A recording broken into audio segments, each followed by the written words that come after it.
نحمده ونصلي على رسوله الكريم اما بعد فاعوذ بالله من الشيطان الرجيم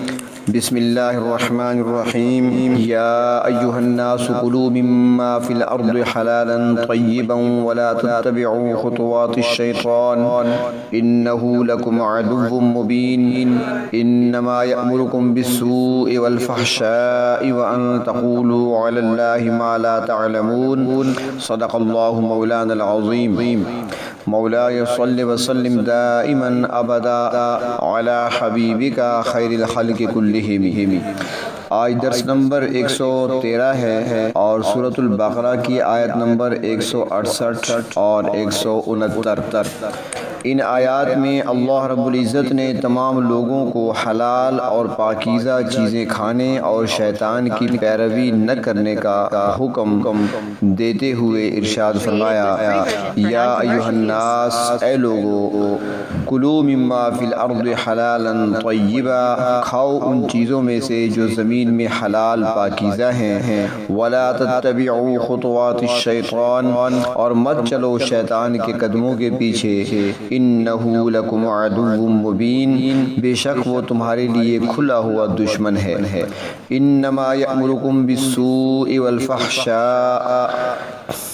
اور وہ تم کو صرف برائی اور بے حیائی کا حکم کرتا ہے، وَأَن تَقُولُوا عَلَى اللَّهِ مَا لَا تَعْلَمُونَ، اور یہ کہ تم اللہ تعالیٰ کی طرف وہ باتیں منسوب کرو جن کو تم نہیں جانتے۔ اسلام سے پہلے مدینہ منورہ کے انصار کا یہود کے ساتھ بہت قریبی تعلق تھا، اور انصار یہود کے ظاہری علم سے متاثر تھے، لہٰذا طور طریقوں میں انصار مدینہ یہودیوں کی بعض عادات اپنا لیتے تھے۔ چونکہ مدینہ منورہ میں اب اسلامی ماحول قائم ہو چکا تھا، اس لیے مذکورہ آیت میں اس بات کی طرف توجہ دلائی جا رہی ہے کہ انسانوں کے جاری کردہ حلال اور حرام کے قوانین غلط ہیں، اس لیے ان کو ترک کر کے اللہ تعالیٰ نے بنی نوع انسان کو جو قانون سمجھایا ہے اس پر عمل کریں، جس کی صورت یہ ہے کہ وہ اللہ رب العزت کی حلال کردہ اور پاکیزہ چیزیں کھائیں اور حرام چیزیں کھا کر قانون خداوندی کی مخالفت نہ کریں۔ اگر انہوں نے اس قانون کی پاسداری نہ کی اور حرام چیزیں کھانے کا ارتکاب کیا تو یہ شیطان کی اتباع ہے، اور شیطان بنی نوع انسان کا کھلا اور واضح دشمن ہے، اس کے کہنے میں نہیں آنا چاہیے، وہ تو دشمنی میں حلال کو حرام اور حرام کو حلال بتاتا ہے۔ چونکہ رزق دینے والی ذات اللہ رب العزت کی ہے، اس لیے حلال اور حرام کے بارے میں قانون سازی کا اختیار بھی اسی کو ہے، لہٰذا اس نے جس چیز کو حلال قرار دیا ہے اسے حلال سمجھا جائے، اور جس چیز کو حرام قرار دیا ہے اسے حرام سمجھا جائے۔ اور یہاں پر اس بات کا بھی حکم دیا جا رہا ہے کہ شیطان تمہارا کھلا دشمن ہے، اس کی اتباع نہ کرو، اور حلال و حرام اور باقی تمام احکامات میں اپنے آپ کو اس کی پیروی سے بچاؤ۔ شیطان کی پیروی کرنا اپنے آپ کو ہلاکت میں ڈالنا ہے، کیونکہ شیطان تو غلط کاموں کی ترغیب دیتا ہے اور چاہتا ہے کہ انسان اللہ کی مرضی کو چھوڑ کر اپنی مرضی سے بعض چیزوں کو حلال اور بعض کو حرام قرار دے۔ اور یہاں پر اس بات کا بھی ذکر ہے کہ اگر تم شیطان کی اتباع کرو گے تو وہ تمہیں برائی اور بے حیائی کا حکم دے گا۔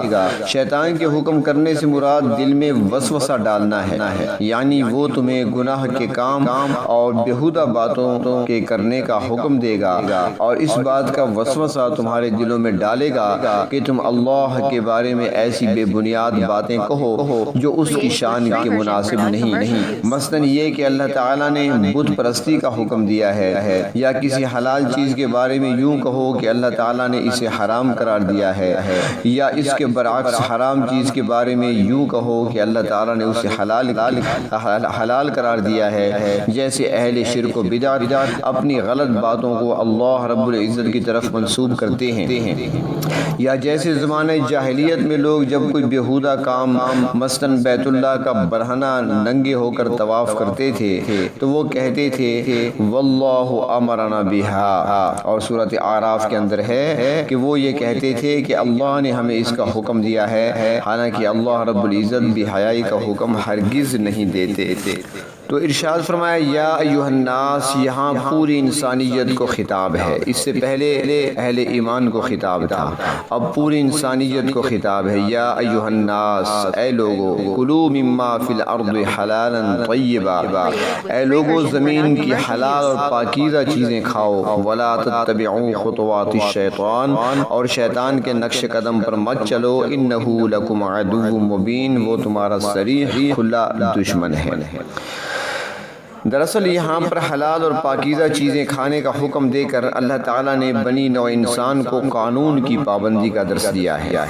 کہ اللہ رب العزت نے جو چیزیں حلال قرار دی ہیں صرف انہیں استعمال کرو اور حرام خوری سے بچ جاؤ، اور اگر اللہ رب العزت کے قائم کردہ اس قانون کی پابندی نہیں کرو گے تو اصل راستے سے بہک کر شیطان کے نقش قدم پر چلنے لگو گے۔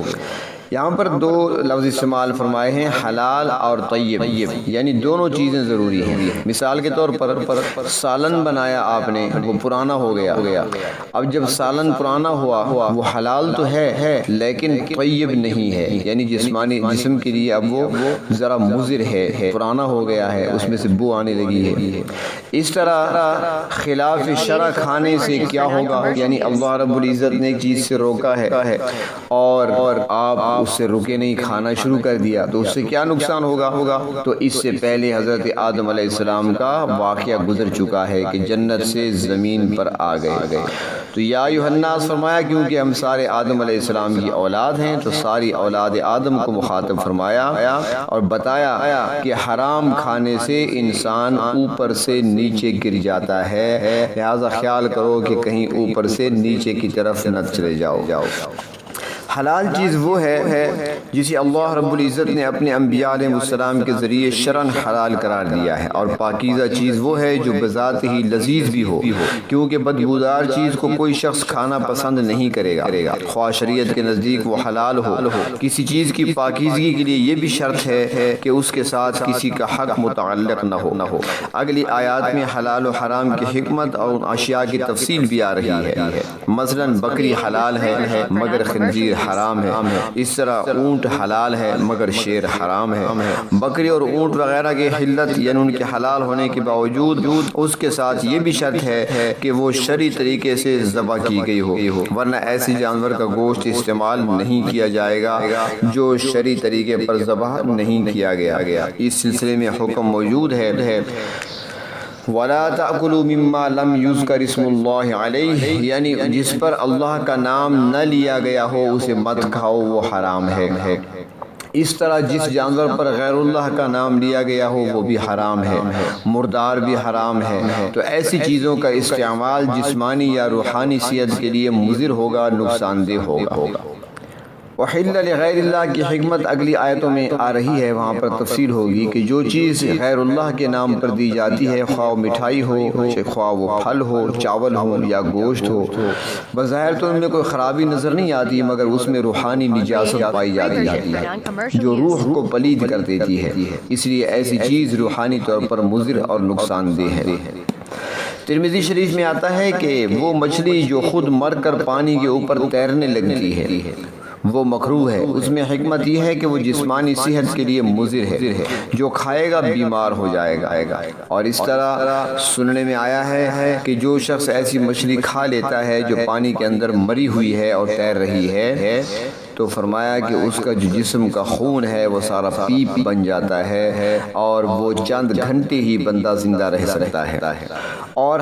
حرام ہونے کی ایک صورت یہ بھی ہے کہ وہ کسی کی حق تلفی کی گئی ہو، مثلا ایک شخص چوری کی بکری لا کر ذبح کرتا ہے، اب جانور حلال ہے، اس پر اللہ کا نام بھی لیا گیا، مگر چوری کی وجہ سے اس میں خباثت پیدا ہو گئی کہ وہ کسی دوسرے شخص کا حق تھا جو اس نے ضائع کیا، اس لیے اس کا کھانا حرام ٹھہرا۔ رشوت اور سود کا مال بھی اسی زمرہ میں آتا ہے کہ ایسا مال طیب نہیں رہتا، پاک نہیں رہتا، بلکہ خبیث ہو جاتا ہے، اس لیے حرام ہے۔ تو اللہ تبارک و تعالیٰ فرماتے ہیں کہ شیطان کی پیروی نہ کرنا، ان کے پیچھے نہ چلنا، انما یأمرکم بالسوء والفحشاء، کیونکہ وہ تمہیں بری باتوں اور بے حیائی کا حکم دیتا ہے، اور بری باتوں سے مراد فسق و فجور اور گناہ کے کام ہیں، اور فحشاء سے مراد شہوت رانی کی باتیں ہیں۔ شیطان چاہتا ہے کہ اس قسم کی لغویات میں پڑے رہیں اور اللہ رب العزت کے قانون کی طرف نہ آ سکیں، اور وہ یعنی شیطان یہ بھی چاہتا ہے کہ وَأَن تَقُولُوا عَلَى اللَّهِ مَا لَا تَعْلَمُونَ، کہ تم خدا تعالیٰ کے متعلق ایسی باتیں کہو جو تم نہیں جانتے، یعنی بغیر جانے بوجھے اللہ رب العزت کے ساتھ ایسی باتیں منسوب کر دی جائیں جو اس کی شان کے مطابق نہیں ہیں۔ یہاں پر ایک بات، ایک واقعہ مجھے یاد آ رہا ہے۔ امام شافعی رحمۃ اللہ علیہ استاد ہیں اور امام احمد بن حنبل رحمۃ اللہ علیہ شاگرد ہیں۔ تو ایک مرتبہ امام احمد بن حنبل رحمۃ اللہ علیہ اپنے استاد محترم سے ملنے کے لیے تشریف لائے۔ استاد محترم امام شافعی رحمۃ اللہ علیہ کو پتہ چل گیا تھا کہ میرے شاگرد رشید احمد بن حنبل وہ میری طرف آ رہے ہیں، تو چنانچہ انہوں نے بھرپور طریقے سے استقبال کیا، اور استقبال کرنے کے بعد ان کو اپنے گھر لائے، مہمان خانے میں ٹھہرایا۔ امام شافعی رحمۃ اللہ علیہ کی بیٹیاں وہ بڑی تعریف اپنے والد محترم سے سنا کرتی تھیں، ان کے شاگرد یعنی امام احمد رحمۃ اللہ علیہ، تو وہ بڑی محبت سے لگی ہوئی ہیں، کھانا پکانے میں لگی ہوئی ہیں، اور بڑی محبت سے انہوں نے دسترخوان لگایا، کھانا تیار کیا، اور جب کھانا تیار ہوا تو وہاں پر لایا گیا۔ اب امام احمد بن حنبل بھی بیٹھے ہیں، امام شافعی رحمۃ اللہ علیہ بھی بیٹھے ہیں، اب دونوں نے مل کر کھانا کھایا، لیکن امام احمد بن حنبل نے ذرا معمول سے تیزی دکھائی اور جلدی کھانا کھانے لگے، اور جتنا کھانا تھا احمد بن حنبل رحمۃ اللہ علیہ نے وہ سارا کھانا صاف کر دیا، سارے کا سارا کھا لیا۔ امام شافعی رحمۃ اللہ علیہ کی بیٹیوں نے معزز مہمان کے لیے بستر بنایا تھا، مہمان خانے میں بستر لگانے کے ساتھ ساتھ انہوں نے وضو کے لیے پانی کا برتن، پانی کا لوٹا بھر کر وہ بھی رکھا ہوا تھا کہ حضرت اٹھیں گے، وضو فرمائیں گے، تہجد کی نماز پڑھیں گے، تو لہٰذا پانی بھی پاس ان کے موجود ہونا چاہیے، پانی بھی رکھا تھا۔ مہمان خانے میں بھیج کر امام شافعی رحمۃ اللہ علیہ گھر تشریف لے گئے۔ صبح کو اٹھے نماز کے وقت تو امام احمد بن حنبل کو آواز دی اور ان کو اپنے ساتھ لے کر مسجد چلے گئے۔ جب یہ حضرات مسجد چلے گئے تو امام شافعی رحمۃ اللہ علیہ کی جو صاحبزادیاں تھیں وہ آئیں اور آ کر مہمان خانے کا معائنہ کیا، آ کر بستر کو دیکھا، اور اس کے بعد انہوں نے لوٹا پانی کا جو برتن تھا اس کو دیکھا، وہ اسی طرح بھرا ہوا تھا، تو یہ واپس آ گئی گھر میں۔ جب امام شافعی رحمۃ اللہ علیہ واپس تشریف لائے مسجد سے تو ان کی صاحبزادیاں کہنے لگیں، ابا جان آپ کے شاگرد نے ہمیں تو مایوس کر دیا۔ فرمایا وہ کس لیے؟ تو وہ کہنے لگیں کہ آپ تو بڑی ان کی تعریف کیا کرتے تھے، ان کا بڑا مقام ہے، بڑا مرتبہ ہے، بڑے صاحب علم ہیں، اللہ نے بڑا مقام دیا ہے، لیکن بات یہ ہے کہ ایک تو انہوں نے کھانا حد سے زیادہ کھایا، جتنا کھانا بھیجا تھا وہ سارے کا سارا کھا گئے۔ آپ معمولی کھاتے ہیں کیونکہ ہم جانتے ہیں آپ کو والد ہیں ہمارے، تو آپ نے یقیناً اپنا معمول کے مطابق کھایا ہوگا، باقی سارا کھانا وہی کھا گئے۔ رات کو ہم نے لوٹا پانی کا یا برتن پانی کا بھر کر وضو کے لیے رکھا تھا کہ حضرت وضو بنائیں گے، تہجد پڑھیں گے، لیکن پانی کا برتن تو ویسے کا ویسا بھرا ہوا ہے اور وہ ساری رات سوتے رہے، یہ کیسے آپ کے شاگرد ہیں؟ امام شافعی رحمۃ اللہ علیہ خود بھی تھوڑے پریشان تھے کیونکہ انہوں نے رات کو اپنے شاگرد کو کھانا کھاتے ہوئے دیکھا تھا اور جس انداز سے وہ تیزی سے جلدی کھا رہے تھے اور اتنا زیادہ کھا گئے تھے، تو امام شافعی رحمۃ اللہ علیہ اس بات پر تھوڑا دل کے اندر بات تھی ان کے، لیکن جب یہ دوسری بات سنی وضو والی تو مزید پریشان ہو گئے۔ سیدھا احمد بن حنبل کے پاس تشریف لائے اور کہنے لگے، احمد میں نے تو بڑی امیدیں وابستہ کر رکھی تھی تم سے، اور میں تو سوچ رہا تھا روز قیامت اللہ پوچھیں گے کہ شافعی بتاؤ کیا لائے ہو، تو میں جواب میں تمہیں پیش کرتا اللہ احمد جیسا شاگرد لے کر آیا ہوں، لیکن تمہارا حال تو یہ ہے کہ مجھے مایوس کر دیا۔ امام احمد رحمۃ اللہ علیہ پوچھتے ہیں استاد محترم مایوسی کی کوئی وجہ تو بتائیں۔ تو فرمانے لگے کہ رات جب ہم کھانا کھا رہے تھے تو جس انداز سے آپ نے تیزی سے جلدی کھانا کھایا اور جس طریقے سے آپ نے سارا کھانا صاف کر دیا، برتن صاف کر دیے، اس طرح تو شاید کوئی گنوار کوئی دیہاتی بھی نہ کھاتا ہو۔ اس طریقے سے آپ نے کھانا کھایا، حد سے زیادہ کھایا، بے ترتیب کھایا۔ اور دوسری بات یہ ہے کہ میری بچیوں نے تیرے لیے برتن پانی کا بھرا ہوا رکھا تھا تہجد کے لیے، وہ ویسے کا ویسے بھرا ہوا ہے۔ اس کا مقصد ہے کہ رات کو اتنا کھا لیا تھا، اس کے بعد آپ سو گئے اور رات کو تہجد کے لیے بھی نہیں اٹھے۔ امام احمد ابن حنبل مسکرا کر کہتے ہیں استاد محترم بات یہ نہیں جو آپ نے سمجھی ہے، در حقیقت بات کچھ اور ہے۔ بات یہ ہے کہ جب آپ کا کھانا سامنے آیا، دسترخوان پر کھانا لگایا گیا، تو میں جب دسترخوان پہ پہنچا تو آپ کے رزق حلال کی برکت تھی، اس کھانے کے اندر اتنی نورانیت تھی کہ ایسا کھانا میں نے اس سے پہلے کبھی نہیں دیکھا تھا۔ تو میں نے اپنے جی میں کہا احمد آج جتنا کھا سکتے ہو کھا لو، شاید ایسا نورانی کھانا پھر نہ مل سکے، اس لیے میں جلدی کھاتا رہا اور جتنا تھا سارے کا سارا کھا گیا۔ اور آپ نے وضو کے بات کی ہے استاد محترم، جب میں کھانا کھا کر مہمان خانے میں رہ گیا، آپ تشریف گھر لے گئے، تو اس کے بعد چونکہ آپ کا کھانا حلال کا تھا، نورانیت سے پر کھانا تھا، اور اس کھانے کی یہ برکت تھی کہ آپ کے جانے کے بعد جب میں مصلی پر بیٹھا تو کافی عرصے سے ایک مسئلہ میرے ذہن میں تھا، مجھ سے حل نہیں ہو رہا تھا۔ تو رات آپ کے کھانے کی برکت سے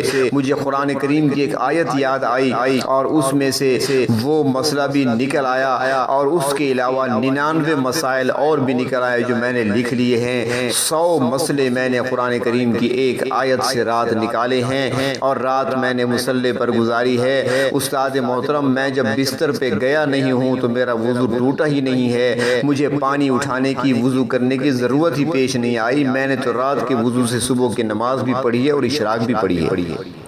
تو حلال کے کھانے کے اندر اللہ رب العزت نے نورانیت رکھی ہے، برکات رکھی ہیں، اس کے اندر اللہ رب العزت نے ایسا نور رکھا ہوتا ہے کہ جو انسان کو جسمانی طور پر بھی قوت عطا کرتا ہے اور روحانی طور پر بھی انسان کو مضبوط بناتا ہے۔ تو اس لیے اللہ تعالی حکم عطا دے رہے ہیں ہمیں کہ اے لوگوں کھاؤ، تم اللہ کی دی ہوئی چیزوں میں سے کھاؤ، اس کی زمین میں سے کھاؤ، لیکن وہ چیزیں جو حلال بھی ہوں اور پاکیزہ بھی ہوں، اور شیطان کے پیچھے نہ چلو، اس کی بات کو نہ ماننا، وہ تمہارا پکا اور کھلا اور صریح دشمن ہے۔ تو اللہ رب العزت شیطان کے شر سے ہماری حفاظت فرمائے، ہمیں رزق حلال نصیب فرمائے اور پاکیزہ روزی ہماری مقدر فرمائے۔ وآخر الدعوانا ان الحمد للہ رب العالمین۔